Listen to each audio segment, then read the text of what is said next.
Vamos para a questãozinha. O isótopo radioativo, o cobre, massa 64, sofre decaimento beta, conforme representado. Aí colocou aí na equação. A partir da amostra de 20 miligramas do cobre 64, observa-se que após 39 horas formaram-se 17,5 miligramas de zinco. Sendo assim, o tempo necessário para que metade da massa inicial de cobre, massa 64, sofra decaimento beta é cerca de... Vestibulando, vai para cá, para cá, para cá. Aí nós temos o quê? A parte de radioatividade. Lembre-se que um elemento radioativo, ele lança 3 tipos de radiação. A alfa, a beta e a gama. A gama é uma onda eletromagnética. Então, não muda a sua massa nem o seu número atômico quando ele emite uma radiação do tipo gama, tá certo?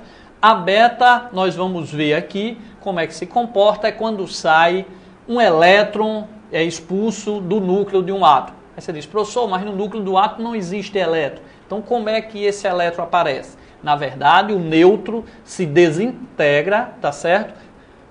Se transformando no próton e no elétron. O elétron é expulso, tá certo? Sendo assim a partícula beta. E a outra partícula alfa é exatamente quando sai do núcleo de um elemento radioativo 2 prótons e um número de massa igual a 4. Chama-se essa partícula de alfa. Aí você diz, professor, mas a partícula alfa tem número atômico 2 e número de massa 4. Na verdade, a partícula alfa, ela é o átomo de hélio sem os elétrons, ou seja, a partícula alfa é o cátion do hélio.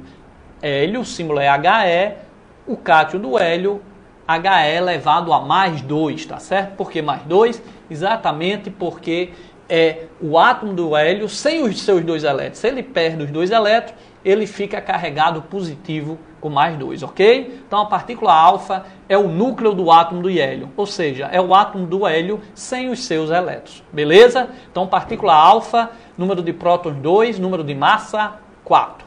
Bom, observe também que eu não tenho mais uma reação química. Quando fala em partículas alfa, beta, tá certo? Eu tenho uma reação nuclear. As reações químicas, ela ocorre exatamente na eletrosfera, nas ligações que ocorrem entre os elétrons. E, na verdade, quando a gente tem uma reação nuclear, ela está ocorrendo no núcleo de um átomo, quando o átomo é instável.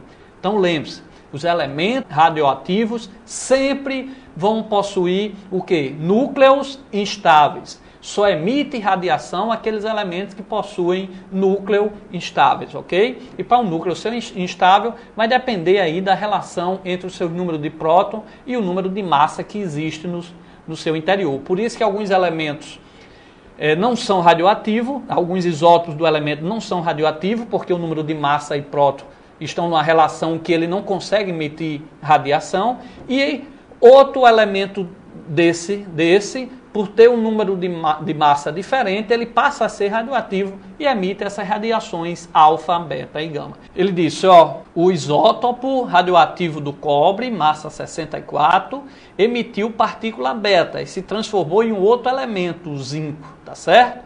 Aí ele perguntou exatamente isso. Se eu tinha 20 miligramas de cobre e após 39 horas foi transformado em 17,5 miligramas de zinco, qual o tempo necessário para que metade da massa inicial de cobre sofra decaimento? É cerca de... Então acompanha aí na telinha, que para sair de 20 miligramas de cobre e se transformar em 17,5 miligramas de zinco, gastou um tempo de 39 horas. Aí ele quer saber, na verdade, para ficar metade da massa de cobre. Qual o tempo para que a massa inicial de cobre sofra decaimento beta? 20 miligramas de cobre foi transformado em 17,5 miligramas de zinco. Então, na verdade, essas 39 horas, no final, só vai restar quanto de cobre? Se eu tinha 20 miligramas de cobre e apareceu 17,5 miligramas de zinco, então só vai restar 20 menos 17,5, só vai restar 2,5 miligramas de cobre, ok? Porque das 20, 17 foi transformado em zinco, então pela lei da conservação da massa, então das 20 miligramas de cobre,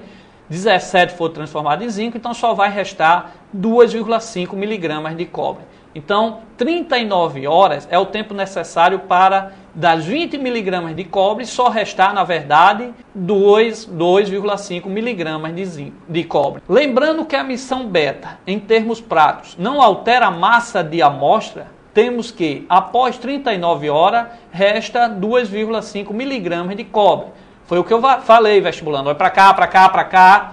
Se tinha inicialmente 20 miligramas de cobre e essas 20 miligramas foram transformadas em 17,5 miligramas de zinco, então de 20 para se transformar em 17,5 de zinco, restaram só quanto de cobre? 2,5, ok? Então 39 horas foi o tempo necessário para 20 miligramas de cobre ser transformado em 17,25 miligramas de zinco, ou 20 miligramas de cobre só restou exatamente o quê? Só 2,5 vezes miligramas de cobre. Então vamos para a questão. Ó, eu tinha 20 miligramas de cobre.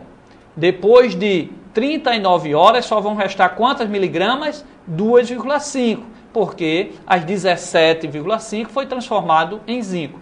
Então, se em 39 horas foi o tempo necessário para 20 miligramas ser transformado em 2,5, ele perguntou, para ser transformada 10 miligramas, qual vai ser o tempo? Então ele quer saber, na verdade, qual o tempo necessário para as 20 miligramas de cobre, né, ser transformada a metade, restar só 10. Então lembre-se, vestibulando, a cada metade eu tenho um semi-período, tá certo? Ou seja, a meia vida. Então, 20 miligramas, qual é a metade de 20 miligramas? 10. Então, já ocorreu aqui uma meia vida. Se você continuar, 10 miligramas, qual é a metade de 10 miligramas? 5.